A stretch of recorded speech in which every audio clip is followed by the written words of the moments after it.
1. Intro. Most people think Stoicism teaches you how to avoid pain, to stay calm, to stay untouched, to feel less. That belief is comforting and completely wrong. Stoicism was never about escaping pain. It was about standing still while it passed through you, without letting it distort who you are. Pain, to the Stoics, was not a mistake. It was a signal, a test, a shaping force. Marcus Aurelius didn't wake up hoping for an easy day. Seneca didn't write to make suffering disappear. They prepared for pain, because they knew it was inevitable. And if you're here, listening to this, you're probably not trying to run from pain anymore. You're trying to understand it.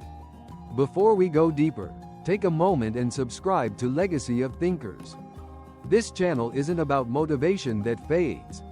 It's about ancient wisdom that stays with you, especially when life stops being gentle. Because what Stoicism really taught wasn't how to avoid pain.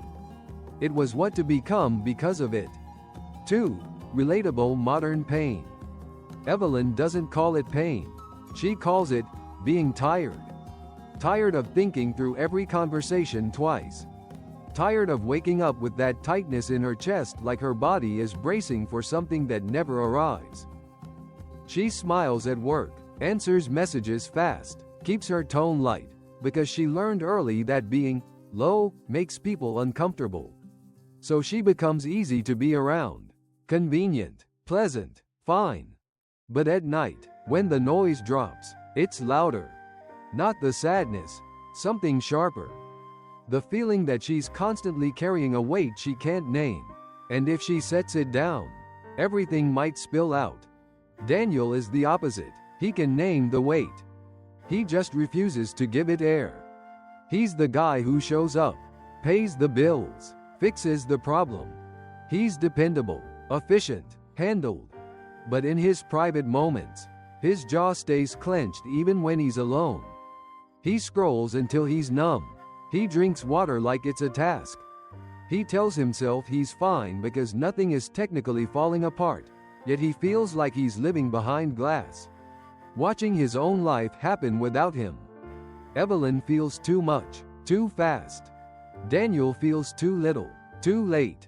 And both of them are exhausted in the same way.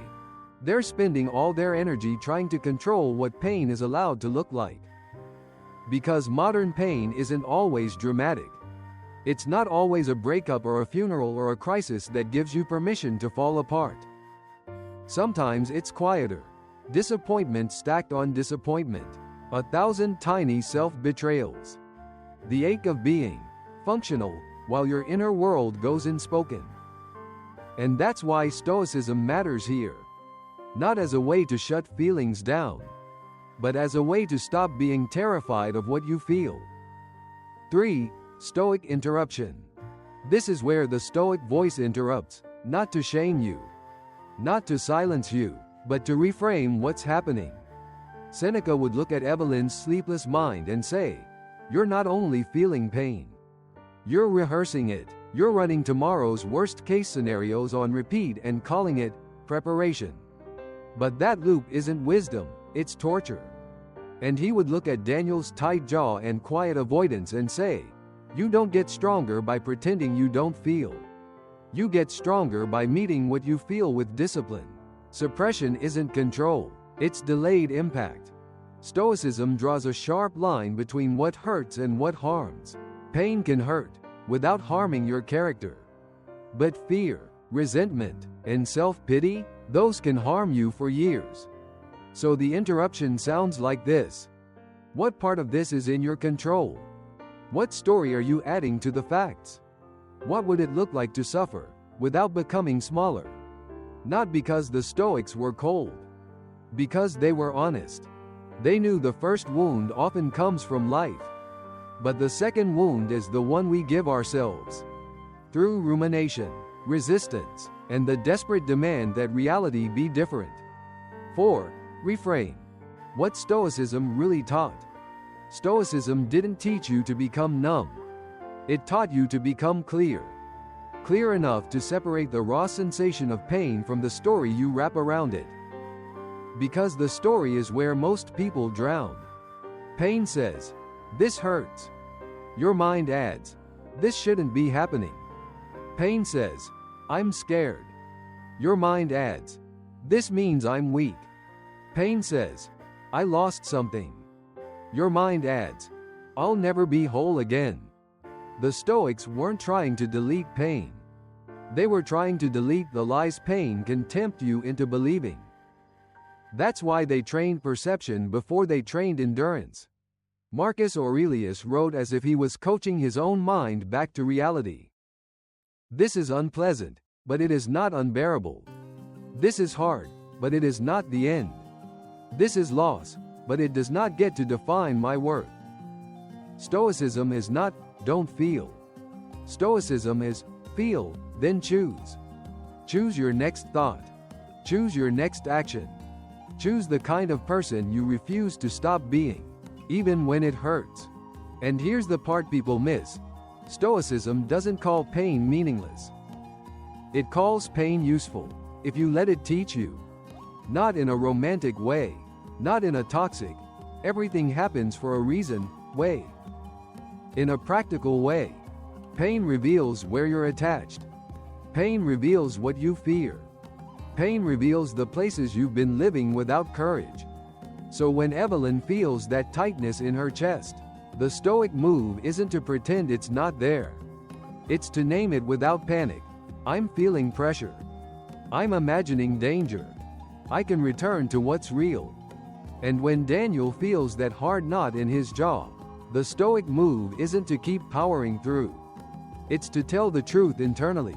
"I'm carrying something. I don't have to perform strength. I can practice it." That's what Stoicism really taught. Pain is not your enemy. Pain is your training ground. 5. Inner shift moment. The shift doesn't happen all at once.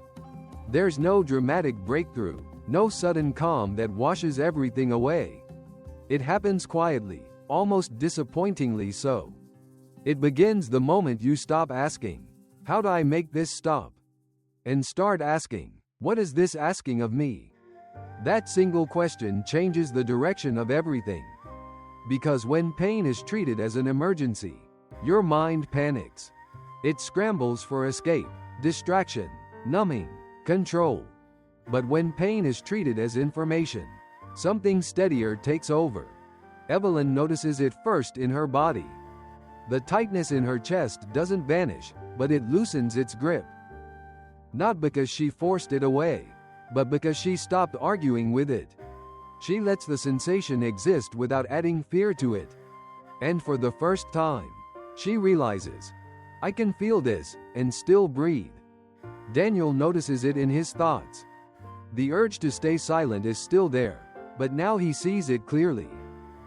He recognizes it as habit, not truth. Strength, he realizes, isn't measured by how much you can carry alone.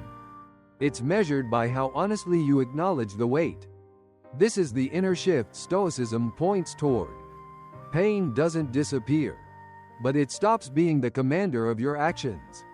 You no longer react, you respond. You no longer shrink, you adjust. You no longer ask pain for permission to live. Instead of asking, "Why is this happening to me?" you ask, "Who do I choose to be while it's happening?" And in that question, power returns. Because the moment you stop demanding comfort from life, you gain something stronger than comfort. You gain steadiness. A steadiness that doesn't depend on circumstances. A steadiness that can coexist with grief, fear, uncertainty, and still move forward. This is where pain loses its dominance. Not because it weakens, but because you do not. 6. Practical Stoic framework. Here's the Stoic framework, simple enough to remember, strong enough to hold you when life gets heavy. Step 1. Draw the line of control. Ask, "Is this within my control, or outside it?" Not, "Can I influence it?" That's a trap. Control means your choices, your words, your effort, your attention, your standards. Everything else, other people's moods, the past, the outcome, the timing, belongs to reality, not to you. When you confuse influence with control, you start negotiating with the universe. And the universe doesn't negotiate. Step 2. Name the facts, then remove the story. Say it plainly. This happened. This hurts. I'm afraid. Then catch the add-on story. This means I'm doomed. This means I'm unlovable. Stoicism isn't denial, it's accurate description. And accurate description is power. Step 3. Choose the virtue the moment demands.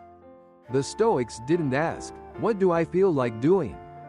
They asked, "What is the best way to act here?" If you're grieving, choose courage, stay present with reality. If you're anxious, choose temperance, stop feeding the spiral. If you're angry, choose justice, don't become cruel just because you're hurt. If you're exhausted, choose wisdom, do the next right thing, not the next emotional thing. Step 4. Practice the response before life demands it. A Stoic doesn't wait for pain to arrive to become stable. They rehearse stability in small moments, cold showers, hard conversations, delayed gratification, showing up when it's inconvenient. Not to suffer on purpose, but to prove to the mind, I can endure discomfort without collapsing.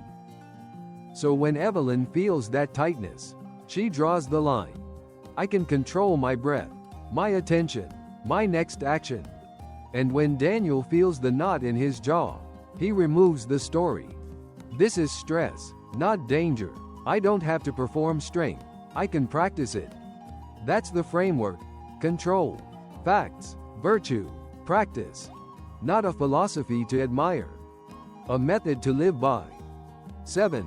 Quiet Stoic ending. Pain doesn't disappear when you live this way. Life doesn't suddenly become softer or more predictable. But something important changes. You stop treating pain like an emergency. You stop letting it define who you are allowed to be. And slowly, quietly, you become harder to shake. Stoicism was never about winning against life. It was about standing your ground inside it.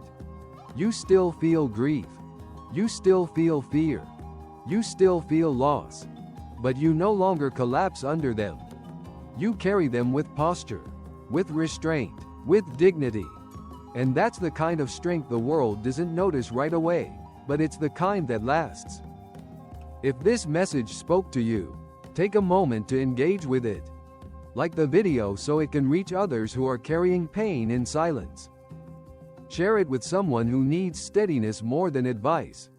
And leave a comment. What part of pain are you learning to face instead of avoid? Most importantly, subscribe to Legacy of Thinkers. This channel exists for moments like these. When motivation isn't enough. When noise makes things worse. And when what you need isn't escape, but clarity. We'll continue exploring ancient wisdom, practical Stoic tools, and the quiet inner strength that helps you endure life without losing yourself in it.